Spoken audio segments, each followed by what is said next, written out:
Welcome back, everyone, to another episode of Optics in Action, where we spotlight business leaders with vision and clarity. And I am so honored today to have Dr. Donna Marino. Dr. Donna is an executive coach and a psychologist, and I've known her over the past couple of years. We've interacted in some different settings, and I thought it would be really impactful to have Dr. Donna on the podcast today to talk a little bit about the psychology and executive coaching that she does. As all of our audience knows, we talk about the intersection of people and process. And so I think that Dr. Donna brings a lot to the table in regards to this. So welcome, Dr. Donna. We're excited to have you. Thank you so much, Ryan. I'm excited to be here and appreciate the opportunity to speak to your audience. Awesome. Thank you. So I always like asking guests right out of the gate, why do you do what you do? What's your purpose? What gets you excited about this? Why do you do what you do? Oh, great. My particular sect is working with family businesses, right? And with leadership. And my story is kind of interesting. I um, I lost my father in 9/11, and that made me really committed to putting out positivity in the world and impacting as many people as I possibly can. I think about it as much bad, I guess, went out into the world that day. I'd like to counter that with as much positivity and creating leadership that cares about their communities and their people.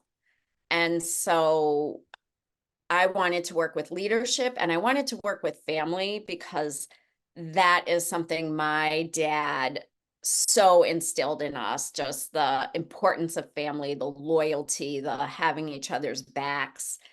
And when I saw family businesses that were, the families were breaking up, there'd be an argument in the business, they'd end up in legal, they'd end up not speaking to each other. And I knew it didn't have to be that way. And, that was the give back I felt I could make. Wow. Well, I didn't know that part of your story, so I'm sorry to hear about that loss, but the positive impact you're making looking to make as a result of it is really powerful. So thank you for sharing that. That brings a lot of context to what you're doing and why you're doing it. Um, and I think making an impact on the world in a positive way is is really meaningful. It's more than just, the money of family business, right? There's in family business, there is the money, but there's also the emotion and conflict that can come out of these things, especially in the second and third generation or beyond. So I think it's really powerful what you're doing and why you're doing it. So I'd love to hear more about kind of what does that look like when you get involved with a family business and helping them to navigate it. As a psychologist, I imagine you're trying to stay neutral, right? I don't know, maybe I'm assuming too much. What does that typically look like when you're getting involved with a family business and starting that engagement? Yeah, family businesses really do hire me for all different kinds of reasons, from, succession, which, as you know, can be really rocky, scaling, growing their new leaders, both family and non-family members, maintaining the culture of the family business, especially as they expand. So it's really a variety of issues, but coming in with that psychology understanding about family dynamics and people dynamics. Um, yeah, so it's a different lens that I can offer, and both the combination of being an entrepreneur myself, being a business owner, and understanding those family dynamics is really powerful. I imagine. Do organizations typically like, and I know you've kind of mentioned a few things there. Would you say it's more common that people bring you in sort of on the positive side of, hey, we're looking at this growth and we're looking at this generational transition and we're, like, is it more on the positive side? Or do people, when they make that first call, is it more because there's a conflict? And I'm just curious, right? Out of, is it, Yeah. what propels people to realize that they could use your help? Yeah.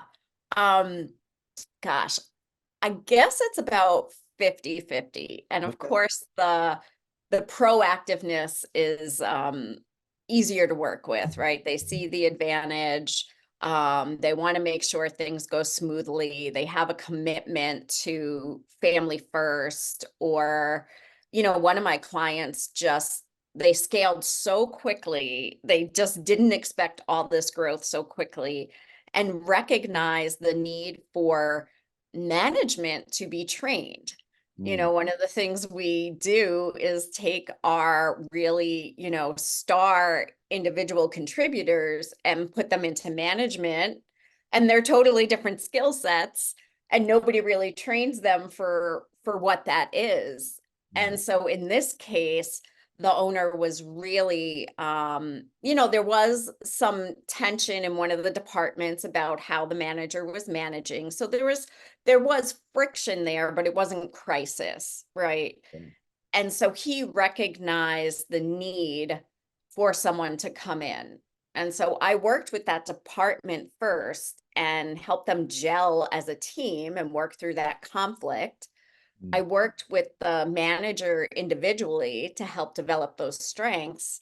And then I moved into working with the whole management team and working with their individual issues as well as getting themselves to see each other as a team instead of siloed. Yeah. So that would be an example of it being more proactive. But I do have people contact me in crisis situations where perhaps the owner didn't really have a plan, and then there's an emergency where they're taken out and family members are taking over the business, but they don't know how to work together. Yeah. And so it really can go either way. Yeah. So, yeah, I could definitely see that. And working with different companies and, over the past several years, I've seen different dynamics where I could imagine that or reactively. Mhm. Do you have a standard sort of process or a methodology that you typically use for assessing a situation, kind of walking through solving those challenges, or is it very customized for each client? I would say first, it's very customized, but there is a general, right, process that I borrow from my years of being a psychologist, being my previous life as a therapist. So I really first engage in, sort of an intake, right? What's going on? What does this mean to you? What do you want to accomplish? What goals do you want to work on? So starting with that very personal conversation to customize it. But then I do go into some standard assessments that I use. I tend to use a strengths assessment, a values assessment, because values are so important to individuals, but especially family businesses, making sure that there's alignment there. And then I use a personality measure. So we go over those to kind of kick it off to understand themselves more deeply, but also understand why there is friction with certain people, right? If people have different values or different strengths, they can really rub up against each other, and even if they're too much alike, right? So it offers that deeper understanding of themselves and their teams. And then we go into whether it's individual sessions or group sessions, really attacking those goals and It's a combination of problem solving, self-awareness, developing emotional intelligence, and that piece is really very customized. Yeah. Yeah. It makes everything you're saying makes a ton of sense. And I think I've noticed the sort of the generational transitions for a lot of companies when it goes to the second generation, the founder often had all this intimate knowledge of everything that was going on, knew every employee's name, knew every piece of equipment, knew the technical stuff, knew all of this stuff, and has it in their head or had it in their head. And then suddenly you're now moving towards, oh, there's a new generation that may not have that history and may not have learned some of those things the hard way when the business was smaller and the risks were lower. And now suddenly you've got a bunch of people that have to coordinate together. um, so I see it from the process side of the founder maybe didn't really have systems, they just did things, they knew what to do, and maybe their leadership team all just had stuff in their head, and now they've retired and moved on. Now you've got this next generation, and it's not that they're unintelligent, it's not that they're unmotivated, but they may not have some of the history and experience and those type of things. How do you see that from a people side and the emotional side of the founder letting go, the second generation taking that on, like the emotions that go along with that? Mhm. There's so many issues that we could unpack within there. And just as an example, a client that came to me was, having a lot of anxiety and didn't really know what it was. And we nailed it down to succession, Yeah. right? And so there's that piece that the founder or the most recent owner um, really has their identity tied up in that business. I always say with a family business, that's like another child. That is another family member. And so them stepping away is often very challenging. And as you said, there's things that are not documented. There's so many like unwritten rules, and this is the way we do it, but it's passed on through word of mouth. And then you have that owner who really wants to see it done the way he did it. You have the new generation who wants to make their stamp on it. And how do you get them to come together and both value that previous generation's knowledge and how they made the business successful, but also value the new insights that come with that. Yeah. One of the issues that I see is digital marketing, Mm. right? The previous generation, like that's not what they did, and this is new and foreign, and maybe doesn't understand why that's valuable. And then you have a new generation come in that's much more tech focused. Yeah. And, marrying those pieces is one of the issues, and helping them keep a strong relationship. Yeah. One of the things you mentioned that I did want to touch on as well is that one of the reasons, and there's other reasons that businesses may fail in that typically third generation, right? That's what we see That's the is magic right there. Yeah. right. And it's because of what you were hitting on. They don't maybe have the history. They don't maybe have that taking it from nothing to something. Yeah. And so they may be relying too much on the past and not evolving enough. And they don't have that same experience of the same blood, sweat, and tears. And sometimes that separation of it kind of derails the business. And so Yeah. it's very important to instill that history and that mindset to the next generation. Yeah, I can only imagine. There was a book title a number of years ago that caught my eye at an airport, and I bought it. I don't remember all the details of the book, but the title itself was "What Got You Here Won't Get You There." And I think, seeing this play out over and over again with organizations that go through transitions, ownership transitions, that go through these types of things, that blood, sweat, and tears that may have gone into, the first generation not even knowing how to make payroll, and maybe even some of the leadership team having gone through some of that, where the money wasn't there to make payroll sometimes, that they were, those types of things, for example, then lead to the second generation, where presumably the business has become reasonably successful. Otherwise, the second generation wouldn't go into it, maybe. And then the third generation, maybe not even seeing some of that history. I think, there is this sort of psychological flow that happens through that.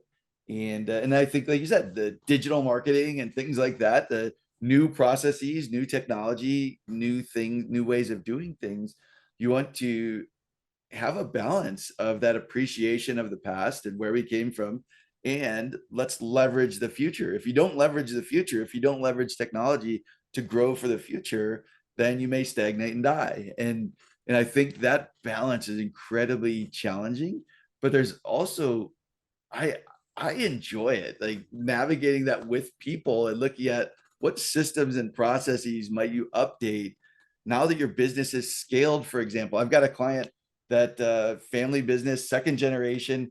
When the first conversation I had with the woman that owns it, um, she talked about how her father had grown it to 5 locations, and then she kept growing it, and now it's at 10 locations. And some of the systems that made it to 5 locations didn't work as well when it got to 10.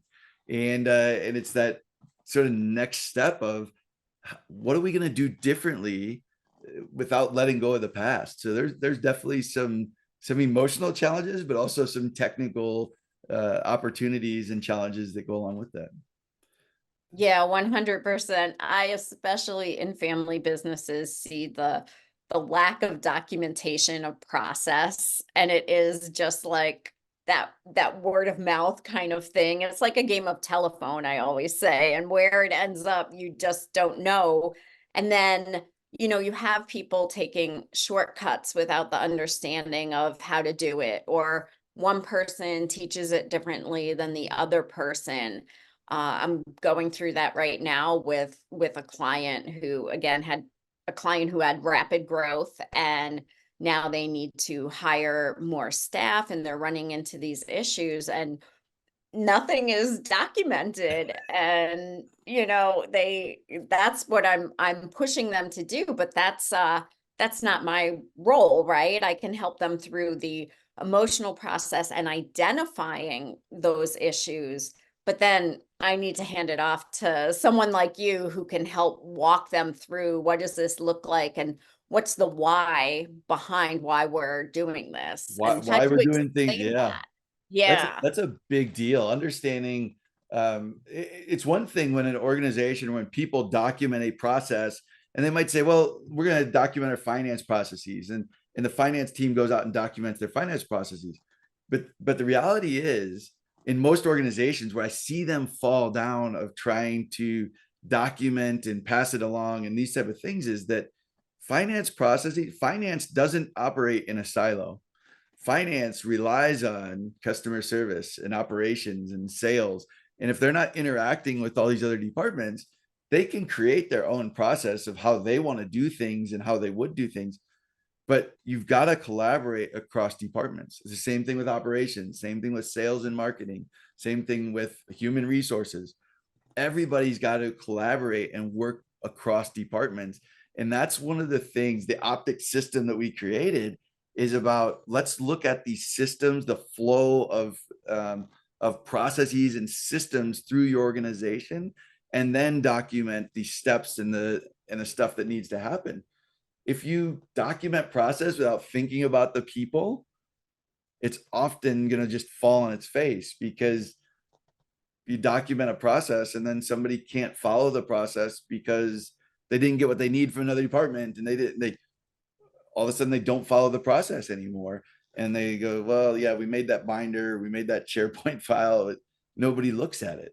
So there's emotions even in process, which is kind of funny to say, but we see it all the time.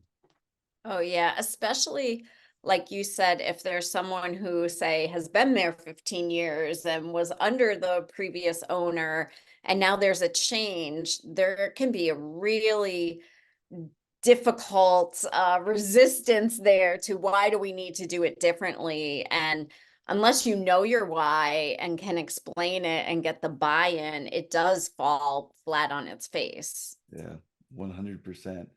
Well, this has been awesome. I appreciate the insights that you shared with us today. How do people contact you, find out more about you, learn more about what you're doing? How can they get in touch with you? Oh, great. Yeah. My website is drdonnamarino.com. My handle for LinkedIn is the same. And I just kicked off recently my own podcast called Courageous Conflict, which is about having these brave conversations. And we talk about family business and have different experts and family business owners and non-family members who work in the business to talk about all of these issues. So yeah, that would be great to connect.